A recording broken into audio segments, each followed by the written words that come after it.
Alam po, mga kababayan, sa kakadaldal mga kababayan ni Alan Peter Cayetano, nadulas tuloy.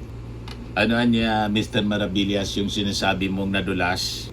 Naamin niya tuloy na intensyon nila talagang isalba si Sara Duterte sa impeachment trial.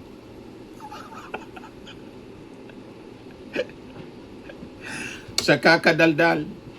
Kasi sabi po ni Alan Peter Cayetano, kaya daw gusto siyang palitan bilang Senate President, na nangyari na nga po na siya napalitan bilang Senate President ni Win Gonzalian. Kasi daw gusto ng bagong majority, tuloy-tuloy ang impeachment laban kay Sara. Di ano ang ibig sabihin noon mga kababayan? Sila walang intensyon na maging tuloy-tuloy yung impeachment trial?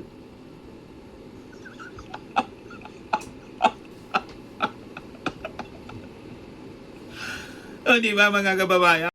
Kasi ang dapat talaga po, tuloy-tuloy ang impeachment trial.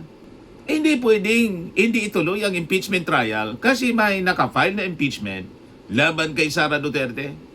So ang ibig sabihin mga kababayan, drama lang pala nila yung sinabi niya na tuloy yung impeachment. Kaya kinalindar niya yung impeachment. Pero wala man talaga silang intensyon na tuloy-tuloy ang impeachment trial. Yan ang lumalabas mga kababayan sa kanyang statement kahapon.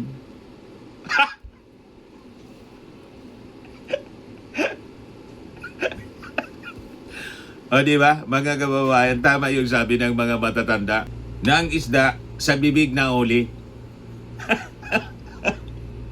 Yun man talaga po yung intensyon nila. Kaya ginugulo nila yung Senado. The Senate is under attack. Tama po mga kababayan.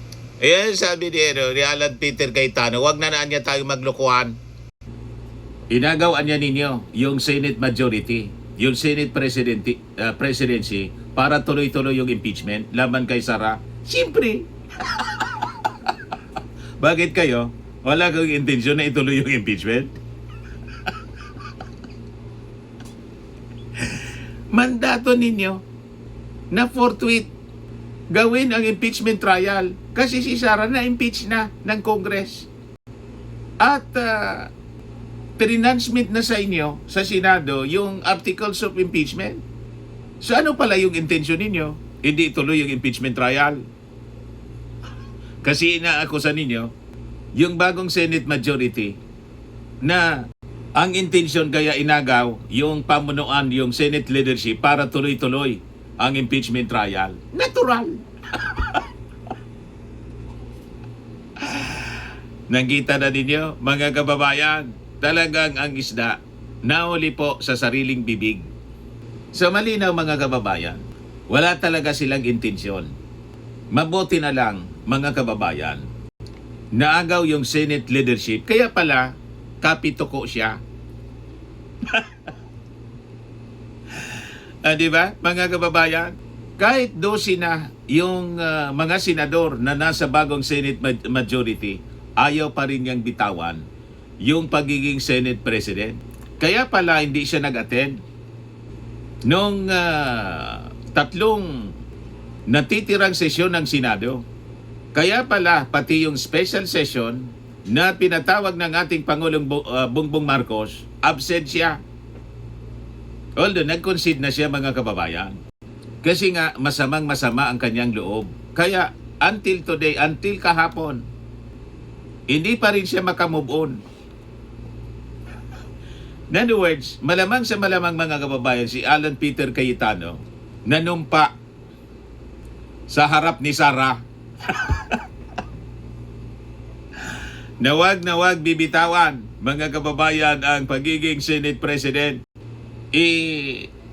Nagbaliktaran yung kanyang mga kasama. Wala siyang magagawa kundi i-give up. Kasi nga po, nasibak na siya. Tama po, mga kababayan?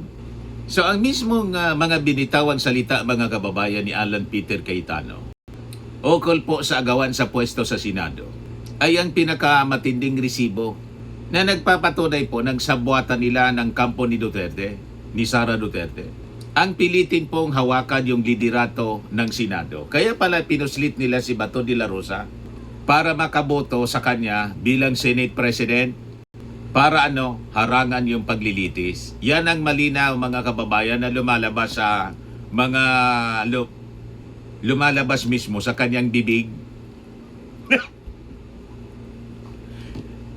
para itago ang mga ebidensya. Kaya nila tinake over yung leadership ng Senado at inagaw kay Ping Lacson, mga kababayan, yung pagiging chairman ng committee, Senate Blue Ribbon Committee. At siyempre yung ultimate na motibo, iligtas si Sara sa impeachment trial. So sa simula mga kababayan, yun na yung ating sinasabi. Kasi nga po, hindi man nila tinatago ang kanilang mga aksyon at mga pananalita. Malinaw, they are Duterte senators. At nakita na natin ang kanilang mga aksyon last year pa nang i-archive mga kababayan sa kanyang motion. Nang unang motion, kahit illegal, in-entertain mga kababayan ni Chis Escudero noon. Yung motion to dismiss ni Bato de la Rosa. Butit naagapan mga kababayan ni Tito Sen na archive na lang. Pero ang talagang intensyon, totally patayin yung impeachment, articles of impeachment. Ganon din ngayon ang kanilang intensyon. Kaya itong sinabi niya na wag na tayong maglukuhan, that is an admission mga kababayan. Aksidente yung kanyang pag-amin. Kasi parang inamin niya na kaya pilit nilang ipinaglalaban yung liderato ng Senado ay upang kontrolin o bagalan po o patayin mismo ang takbo at direksyon ng impeachment court laban po kay Sara Duterte. Kasi yun na mismo ang kanyang inakusa mga kababayan kay Sherwin Gatchalian. Kaya sabi ni Sherwin Gatchalian, sabi dito sa balita ng ABS-CBN, Gatchalian belies Cayetano claims majority wants to control impeachment trial, cover up flood control mess. Inaakusa niya yung bagong majority. So ang ibig sabihin na gustong kontrolin yung impeachment trial, kontrolin yung pace ng impeachment trial. Di ang ibig sabihin pala noon, nung ayaw niyang bitawan at inagaw niya kay Tito Sen, inagaw nila kay Tito Sen yung leadership ng Senado, yun ang intensyon nila pala. Yun ang inaakusa nila kay Sherwin Gatchalian. Di ibig sabihin, yun ang nasa isip nila. Kasi nga po, sabi nga dito sa amin yung kasabihan, an matinao, maginibo. Ang mainakusa ay siyang may gawa.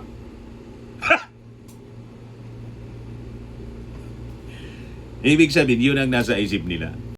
Yung nasa isip nila at saka yun mismo ang kanilang intensyon, yun ang kanilang inaakusa ngayon sa bagong Senate majority. Sabi ni Sherwin Gatchalian, wala niyang ganon kami. Baka kayo.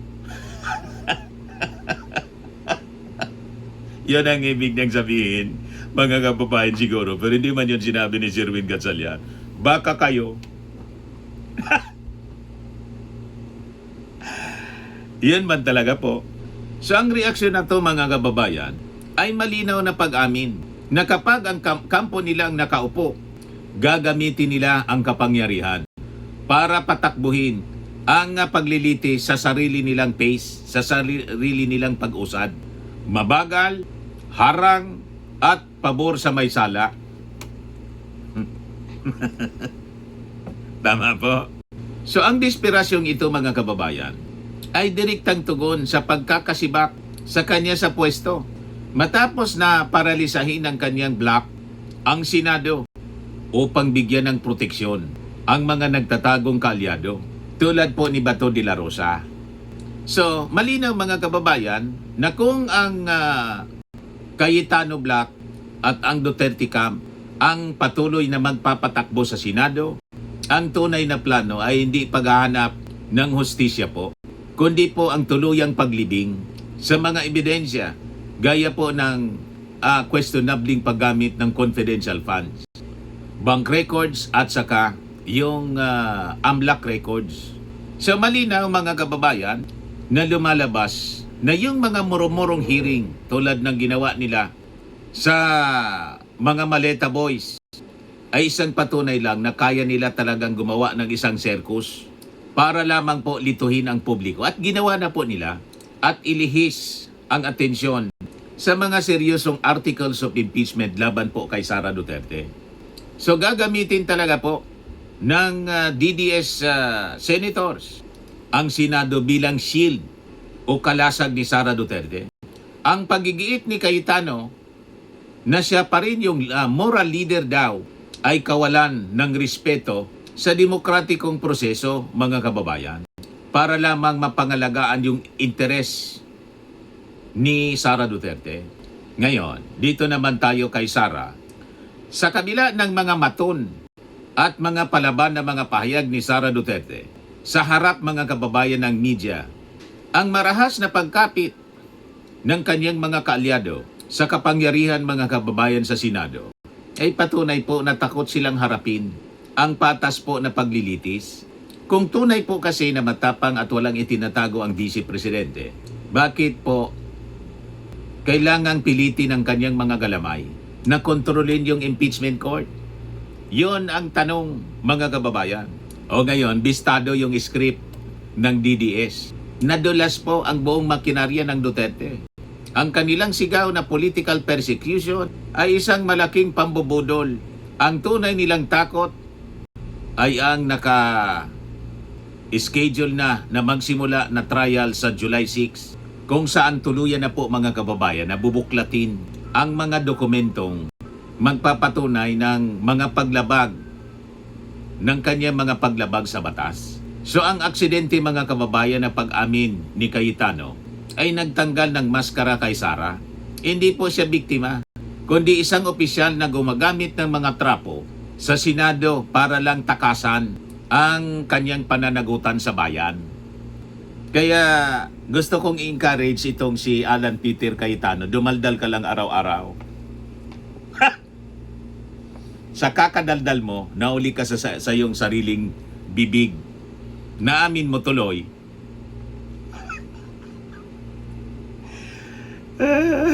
O, di ba?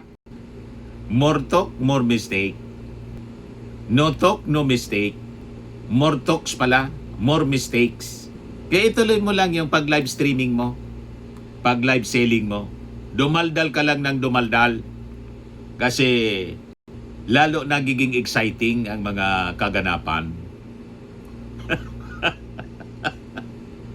So ang tangka mga kababayan na pagpigil sa malayang pagpasok po ng mga ebidensya sa impeachment, malinaw po siyang paglapastangan sa ating saligang batas. Ang aksidenteng pag-amin na nais kontrolin ang tempo ay malinaw na intensyong i-railroad po o patayin mismo yung kaso bago pa man ito makita ng taong bayan. Isang madubang kredibilidad sa paglabag o malubhang paglabag sa kredibilidad ng Senado kapag ang mismong mga hukom, mga senador na kaalyado ni Sara, ang hayagang nagpapakita ng pagkampi at pagtatanggol mga kababayan sa akusado bago pa man magsimula ang formal na paglilitis. Tama po?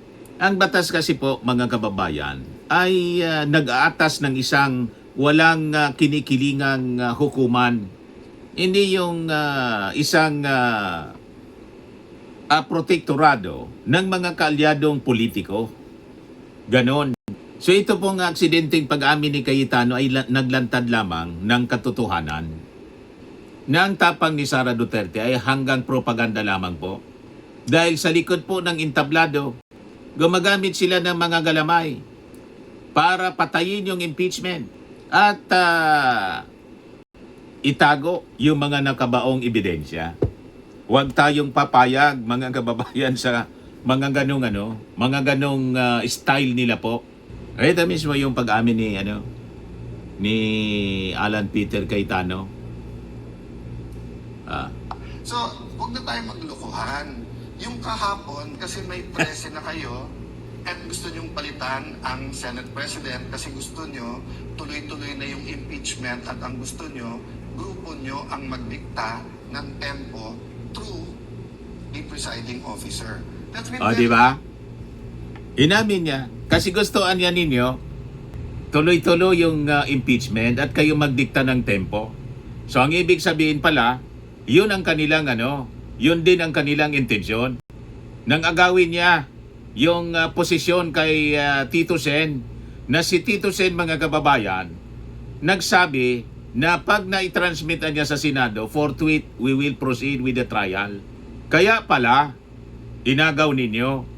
Kasi pag kayo ang Senate President and you have the majority, hawak ninyo yung blue ribbon, hawak ninyo yung tempo ng impeachment.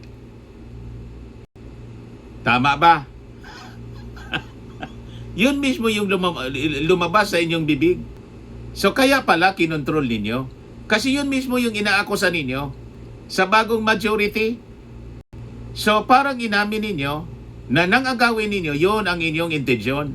Malinaw ang pag-amin ni Alan Peter Cayetano. Impeachment at ang gusto nyo, grupo nyo ang magdikta ng tempo through the presiding officer. That's been very clear to us from the start, di ba? Nung February pa, nung ipwesto natin si Senator Loren Legarda bilang Senate President, yun na sinabi, hindi sila papayag dahil impeachment ang importante.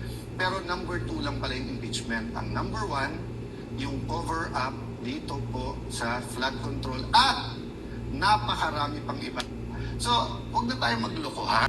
Kaya mahirap ang daldal ng daldal. More talks, more mistakes. Kaya dumaldal ka pa ng dumaldal para mahuli ka sa bibig mismo kung ano yung inyong mga intensyon. Kasi ang ibig sabihin nito, kung ano yung inaakusa ninyo sa new majority, ibig sabihin yun ang inyong intensyon. Nang inyong agawin kay Tito Sen, yung Senate leadership, pati kay Ping Lacson, yung Blue Ribbon Committee. O di ba malinaw, Alan Peter Cayetano? Ha! Ay nako. Booking kayo ngayon.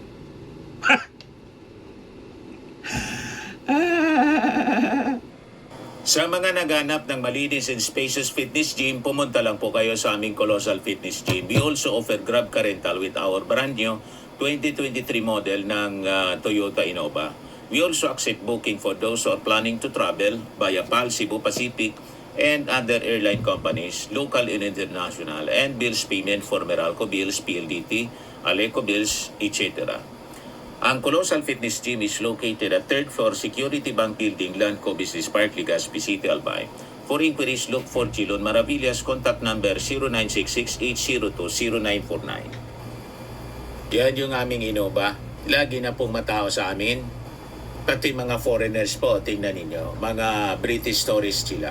Ang lalaki ng katawan na, mga kababayan, nag-gym sa amin. Ito naman po, Indian National. Ito mga mga European sila. Ito naman yung bago naming product na binibenta online, iGlow Serum. Whitening po siya galing sa South Korea. Tingnan ninyo yung epekto sa aking anak na architect entrepreneur, Riz Maravillas. For inquiries, look for Riz Maravillas on FB. Ito naman po, Firmax Firming and Lifting Cream, pinapahid sa mga pulses and other affected area. Mayroon po sa mga pains at paninigas na mga kaso-kasuan. Ito po, Automax Radiant Serum. Sa mukha naman yung application. Anti-aging po siya.